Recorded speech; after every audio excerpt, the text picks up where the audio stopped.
Good morning everyone.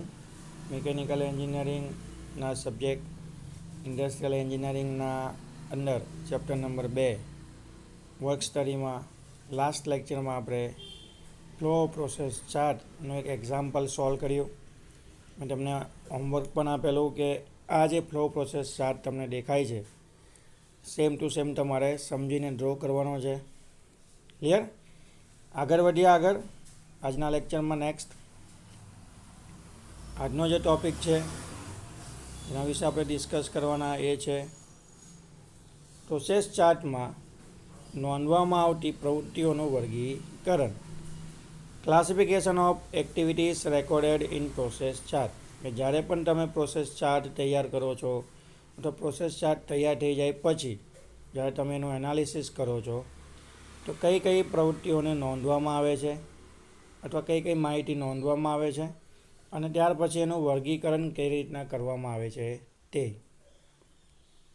Okay, process ચાર્ટમાં નોંધવામાં આવતી પ્રવૃત્તિઓનું મુખ્યત્વે 3 કેટેગરીમાં વર્ગીકરણ કરવામાં આવે છે, જે નીચે પ્રમાણે છે.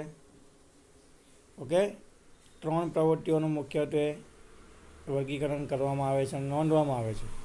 પહેલું છે તૈયારી કરવાની પ્રવૃત્તિ, મેક રેડી એક્ટિવિટીઝ. તૈયારી કરવાની પ્રવૃત્તિ એટલે કોઈક પ્રોસેસ તમારે તૈયાર કરવાની છે અથવા કોઈક પ્રોસેસ સ્ટાર્ટ કરવાની છે તો એની પહેલાં પ્રોસેસ માટે જે જરૂરી વસ્તુ છે એની તૈયારી, પ્રિપેરેશન. કાર્ય કરવાની પ્રવૃત્તિ, તમે જે કાર્ય કરવા માંગો છો ઓકે એના માટેની પ્રવૃત્તિઓનું વર્ગીકરણ. ડુ ઓપરેશન એક્ટિવિટી, જે કાર્ય કરવાનું છે એની પ્રવૃત્તિઓનું વર્ગીકરણ. ત્રીજું છે બાજુએ રાખવાની પ્રવૃત્તિ. ઓકે, ઓપ્શનમાં રાખવી હોય આ અથવા બીજી એની જેવી કોઈ બીજી પ્રોસેસ યુઝ કરવી હોય ઓકે તો એકને સાઈડમાં કરી દેવી હોય, એવોઇડ કરી દેવી હોય તો બાજુએ રાખવાની પ્રવૃત્તિ, પુટ અવે એક્ટિવિટીઝ. ક્લિયર? 3 પ્રવૃત્તિનું વર્ગીકરણ કરવામાં આવે છે અને નોંધવામાં આવે છે. આપણે 1 બાય 1 ડિસ્કસ કરીએ. ટાઇટલ તમારે પણ લગાવવાનું છે ક્લાસ નોટની અંદર અને હું પણ અહીંયાથી જે કંઈ પણ ઇમ્પોર્ટન્ટ વસ્તુ છે પોઈન્ટ છે એને હાઇલાઇટ કરીને તમને વધારે સમજાવવાની ટ્રાય કરીશ અને તમારે એ વસ્તુ નોટ ડાઉન કરી લેવાની રહેશે. પહેલું વર્ગીકરણ છે પહેલી કેટેગરીમાં તૈયારી કરવાની પ્રવૃત્તિઓ. ઉત્પાદન પ્રવૃત્તિને શરૂ કરવા માટેની તૈયારી કરવા માટેની આ પ્રવૃત્તિ છે. ફોર એક્ઝામ્પલ, તમે કોઈક વસ્તુનું ઉત્પાદન કરવા માંગો છો. ફોર એક્ઝામ્પલ આપણે લઈ લઈએ કે કાસ્ટિંગ પ્રોસેસ, કે તમારે ઘણા બધા કોમ્પોનન્ટ છે કાસ્ટિંગ પ્રોસેસથી ઉત્પન્ન કરવાના છે. તમે શું કરશો, તમને ખબર છે કે ભાઈ મારે સેન્ડ કાસ્ટિંગ કરવાનું છે. કયું કાસ્ટિંગ કરવાનું છે? Send casting. તો સેન્ડ કાસ્ટિંગ પ્રોસેસ માટેની જેટલી પણ તૈયારીઓ કરવાની છે અથવા તૈયારી કરવા માટેની જે પ્રવૃત્તિઓ છે એ તમે શરૂ કરી દીધી એડવાન્સમાં. ઓકે, જેમ કે એક્ઝામ્પલ તરીકે સ્ટોરમાંથી મટીરિયલ લાવવું, મટીરિયલ નહીં હોય રો મટીરિયલ તો સ્ટોરમાંથી લાવવું, મશીન સેટ કરવું એટલે કે મશીનને સેટઅપ કરવું, લાવ્યા છે મટીરિયલનું ઇન્સ્પેક્શન કરવું, મટીરિયલને ટ્રાન્સપોર્ટ કરીને લાવવું. મોટું હેવી મટીરિયલ હોય તો તમારે સ્પેસિફિક શું કરવું પડશે? ટ્રાન્સપોર્ટ માટેનું સાધન યુઝ કરવું પડશે. ક્લિયર? તો આ બધી એક્ટિવિટી કેવી છે કે પ્રોડક્શન તમે ચાલુ કરો છો એની પહેલાંની એક્ટિવિટી છે, એની પહેલાંની તૈયારીઓ. સ્ટોરમાંથી મટીરિયલ લાવવું, મટીરિયલ માટે ટ્રાન્સપોર્ટની અરેન્જમેન્ટ કરવી, મટીરિયલ લાવ્યાનું ઇન્સ્પેક્શન કરવું, જે મશીન પર કામ કરવાના છે, જે મેન્યુફેક્ચરિંગ પ્રોસેસ યુઝ કરવાના છે એની સાથે સંકળાયેલી વસ્તુઓનું સેટઅપ કરવું. ઓકે, તો આ બધી કેવી છે? પ્રોડક્શન કરો એની પહેલાંની પ્રિપેરેશન છે. ક્લિયર? ત્યાર પછી સેકન્ડ છે કાર્ય કરવાની પ્રવૃત્તિઓ. આ પ્રવૃત્તિઓ ઉત્પાદકીય પ્રવૃત્તિ છે. આ પ્રવૃત્તિઓ મટીરિયલમાંથી પ્રોડક્ટ તૈયાર કરવા માટે સાઇઝ, આકાર, કદ અને રંગમાં ફેરફાર કરે છે. હવે આ જે સેકન્ડ જે કેટેગરી છે જેનું નામ છે કાર્ય કરવાની પ્રવૃત્તિઓ, દેટ મીન્સ એક્ચ્યુઅલ પ્રોડક્શન. હવે તમે શું કરશો?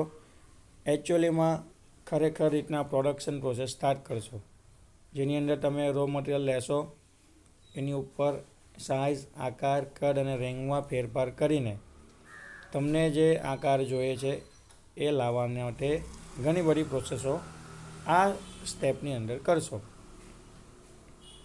મુખ્ય ઉત્પાદનની પદ્ધતિઓ જેવી કે turning, drilling, welding, milling, shaping, planning, assembly વગેરે છે, જેનાથી ખરેખર ઉત્પાદન કાર્ય કરવામાં આવે છે. તમારે turning, drilling, welding, milling, shaping, planning, assembly વગેરે વગેરે કરીને બીજા તમને જે આવડતા હોય, કાસ્ટિંગ છે, ફોર્જિંગ છે, જે ઉત્પાદનની પદ્ધતિઓ છે એના નામ તમે લખી શકો છો.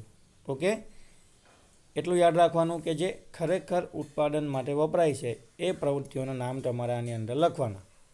ક્લિયર? અને કાર્ય કરવાની પ્રવૃત્તિઓનો મતલબ શું થાય છે કે ખરેખર તમે હવે એ પ્રોસેસ યુઝ કરીને એકચ્યુઅલમાં પ્રોડક્શન કરવા માંગો છો. ઓકે, તો ટર્નિંગ, પછી ટર્નિંગ કરવું હોય તો લેથ મશીન પર તમારે એનું સેટઅપ કરવું પડે. ડ્રિલિંગ કરવું હોય તો ડ્રિલિંગ મશીન પર સેટઅપ કરવું પડે.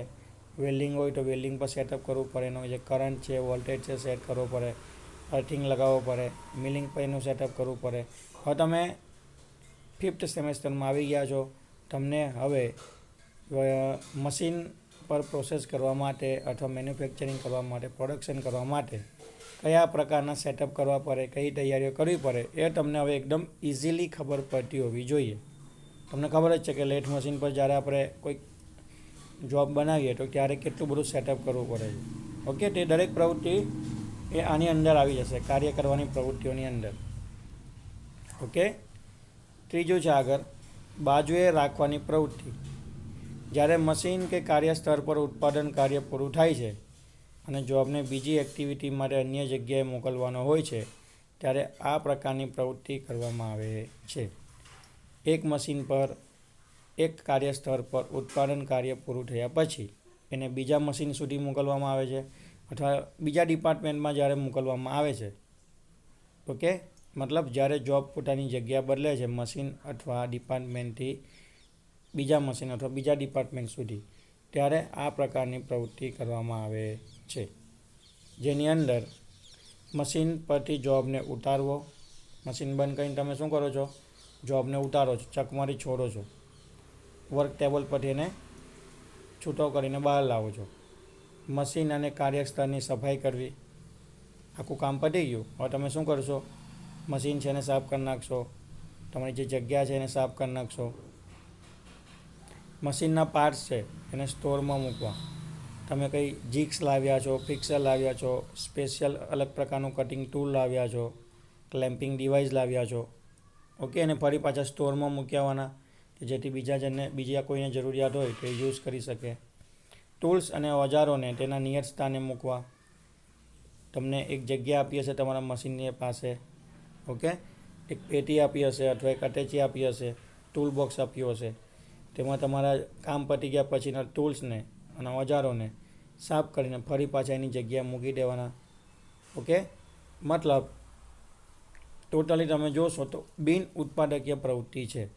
બિન ઉત્પાદકીય પ્રવૃત્તિ એટલે તમારું આખું ઉત્પાદનનું કામ પ્રોડક્શન પત્યા પછી હવે તમે એકદમ ફ્રી છો, તો એ ફ્રી ટાઈમમાં તમે શું કરશો?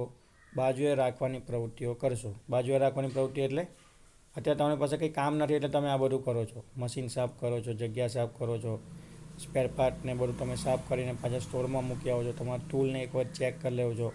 મશીન પડ્યું બંધ છે તો એનું લુબ્રિકેશન કરી નાખ્યું, એનું ક્લિનિંગ કરી નાખ્યું. ઓકે, તમારા લેવલે થોડું ઘણું જે કરો છો તે ક્લિયર. પણ જ્યારે ઉત્પાદન ફૂલ જોશમાં ચાલતું હશે, તમારે પ્રોડક્શન રેટ વધારે લાવવાનો છે અને કન્ટિન્યુઅસલી મશીનિંગ કરવાનું છે, ત્યારે તમે આ એક્ટિવિટી એને બાજુમાં મૂકી દેશો. બાજુમાં એટલે પછી એ વખતે કંઈ ટૂલ બૂલ આ તે મૂકવાની, સાફ સફાઈ કરવાની જરૂર નથી. હા, નોર્મલ કરીને કામ ચાલુ રાખો તો ચાલશે. કારણ કે આ કેવી પ્રવૃત્તિ છે? તો કે બિન ઉત્પાદકીય પ્રવૃત્તિ છે, એટલા માટે. ક્લિયર? તમે સમજી શકો છો.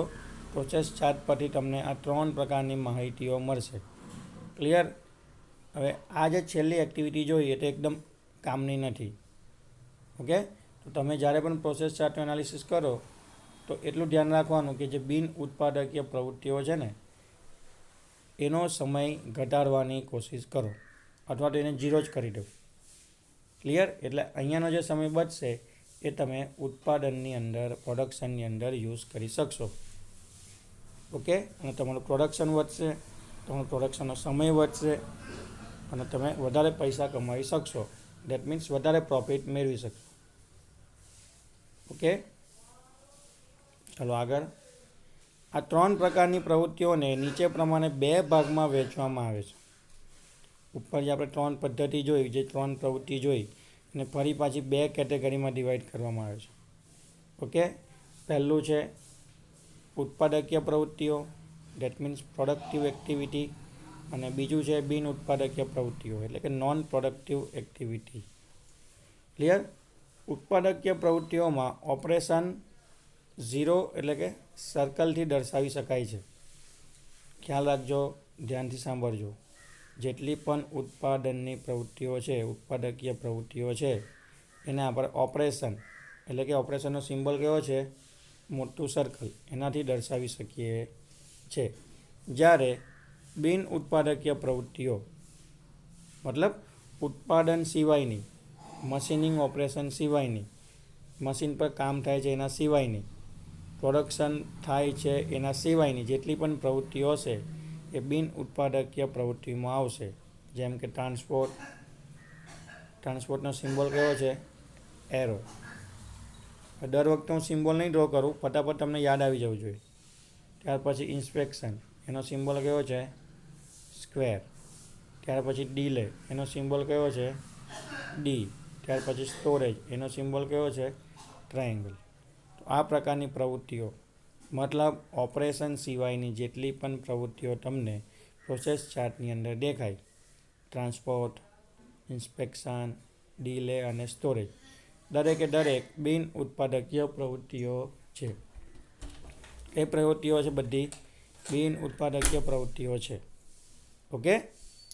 તો એના પર આપણે ધ્યાન કોન્સન્ટ્રેટ કરીશું અને બિન ઉત્પાદકીય પ્રવૃત્તિઓમાં સમય ઘટાડવાની કોશિશ કરીશું. ટ્રાન્સપોર્ટનો સમય, ઇન્સ્પેક્શનનો સમય, ડીલેનો સમય, સ્ટોરેજનો સમય ટ્રાય કરો કે બને એટલો ઓછો જાય. અને ત્યાર પછી જે સમય વધશે એને આપણે સીધો ઓપરેશનની અંદર એટલે કે ઉત્પાદનની અંદર ઇન્વેસ્ટ કરીશું કે જેથી આપણને ફાયદો થશે. ક્લિયર? ઓકે? તો અત્યાર સુધી આપણે 2 ચાર્ટ જોઈ ગયા, ફ્લો પ્રોસેસ ચાર્ટ અને ઓપરેશન પ્રોસેસ ચાર્ટ. ક્લિયર? હવે આપણે આગળ વધવાનું છે નેક્સ્ટ, ફ્લો ડાયાગ્રામ. ધ્યાનથી સાંભળજો મિત્રો. ફ્લો પ્રોસેસ ચાર્ટ અને ફ્લો ડાયાગ્રામ બે વસ્તુ અલગ અલગ છે. ક્લિયર? ફ્લો પ્રોસેસ ચાર્ટ તો આપણે જોઈ ગયા. ઓકે? પ્રોસેસ ચાર્ટ જોઈ ગયા. ફ્લો ડાયાગ્રામ હવે આપણે ડિસ્કસ કરવાનો છે. દરેક વસ્તુ અલગ અલગ છે. પ્રોસેસ ચાર્ટ અલગ છે અને ફ્લો ડાયાગ્રામ અલગ છે.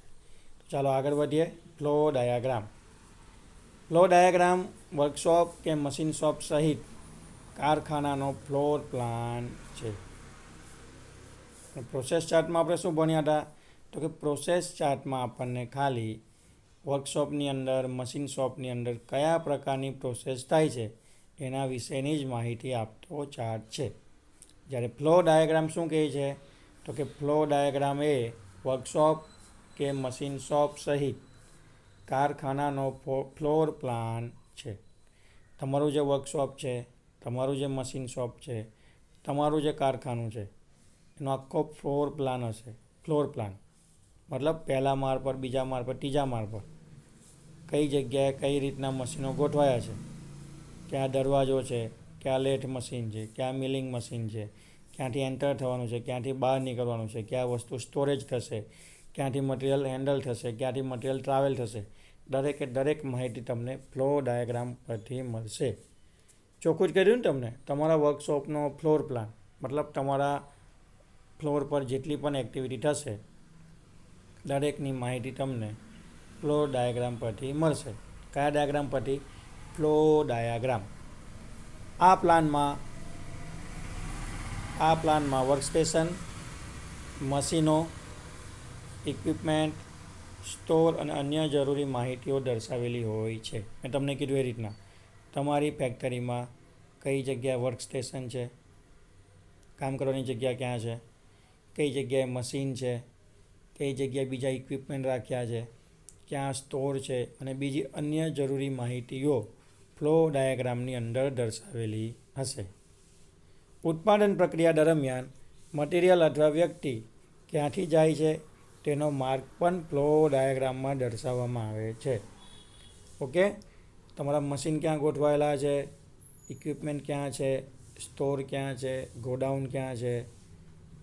ઓકે, એની સાથે સાથે તમારું મટીરિયલ અને તમારી કંપનીમાં માણસો એક જગ્યાએથી બીજી જગ્યાએ ક્યાં રસ્તા પરથી, ખ્યાલ આવે છે, કયા રસ્તા પરથી જાય છે અથવા ક્યાંથી જાય છે. ઓકે, ક્યાંથી ક્યાં જાય છે એની માહિતી અને એનો જે રસ્તો માર્ગ દર્શાવતો જે ડાયાગ્રામ છે એને પણ આપણે ફ્લો ડાયાગ્રામ કહીએ છીએ. તો હવે તમને યાદ રહેવું જોઈએ કે ભાઈ ફ્લો ડાયાગ્રામ પરથી તમને ઘણી બધી માહિતીઓ મળશે. ફ્લો ડાયાગ્રામ પરથી આપણને ઘણી બધી માહિતી મળશે, જેમ કે એક કારખાનાની અંદર કઈ જગ્યાએ વર્ક સ્ટેશન છે, ક્યાં મશીનો ગોઠવ્યા છે, ક્યાં મટીરિયલ હેન્ડલિંગના ઇક્વિપમેન્ટ છે, ક્યાં સ્ટોર છે, તથા માણસો અને મટીરિયલ ક્યાંથી ક્યાં જાય છે તે અને કયા રસ્તે જાય છે એ તમામે તમામ માહિતી આપણને ફ્લો ડાયાગ્રામ પરથી મળશે. ક્લિયર? તો અહીંયા સુધી રાખીએ છીએ આજના લેક્ચરમાં. ઓકે, એક ટૉપિક આપણો પતી ગયો પ્રોસેસ ચાર્ટની અંદર. આજે આપણે જોઈ લીધું કે કઈ કઈ માહિતી નોંધીને એનું વર્ગીકરણ કરવામાં આવે છે અને ત્યાર પછી લાસ્ટમાં આપણે જોયું ફ્લો ડાયાગ્રામ. નવો ટૉપિક સ્ટાર્ટ થઈ ગયો છે, નવો ડાયાગ્રામ સ્ટાર્ટ થઈ ગયો છે, તો કન્ટિન્યુઅસ લેક્ચર જોતા રહેજો. ઓકે, ફ્લો ડાયાગ્રામ છે એની ડેફિનેશન અત્યારે આપણે જોઈ લીધી છે. હવે આગળ આપણે એને ડિટેલમાં નેક્સ્ટ લેક્ચરની અંદર ડિસ્કસ કરીશું. Okay, thank you.